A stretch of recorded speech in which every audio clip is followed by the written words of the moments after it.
I've seen you do some handstands, man. I'm like, what? This is like I'm still training for that.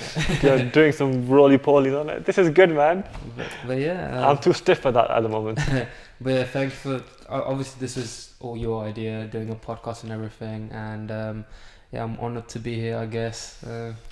You're the podcast pro. I've never been in a podcast. No, before, not really. No, I've been doing it for a year, and I think the good thing with podcast is, firstly, it's a great opportunity to talk to people. Yeah. I've met so many people on my podcast, and I use it as a learning experience. So for me, podcasts, I interview some great minds, and they give me 1 hour of their time, but that 1 hour of their time is like 30 years. Because they've got 30, 40 years of experience. That is true. So they say, 1 hour with someone, it's not just 1 hour. Yeah. It's 30, 40, 50 years of life experience and knowledge.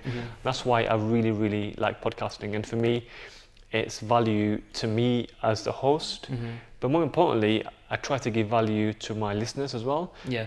By getting guests from different walks of life, from business, fitness.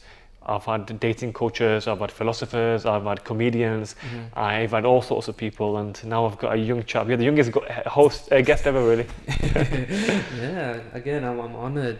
But yeah, I guess I do agree with you, because there's different methods of learning, isn't there? Yeah. There's books, there's YouTube videos. Yeah. But I do feel like when you have a face-to-face conversation, especially when someone is quite like an expert, that's when you learn the most, because you can ask questions. You can't do that to a book, can you? Exactly. Yeah. It's very dynamic, if when you're speaking to someone, it's dynamic conversation. Yeah. So you can, like, I could speak to Socrates and Aristotle, and I don't mean AI. I can actually speak to them by reading their works. However, a podcast goes a step extra, because you question them on their works, and at the same time you can clarify a few things as well. So I'm a big fan of podcasting. I hope I can convert you to podcasting from YouTube over to podcasting. I know you're a YouTuber. No, I do think podcasts are quite interesting, actually, because they're very real. It's really hard to be fake on podcasts. Exactly. You see so many of these like social media videos, especially on like TikTok and stuff,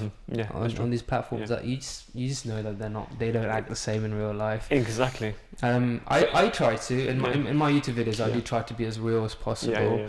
But podcasts, I feel like that's the most real one. You try to be real in your reels, yeah?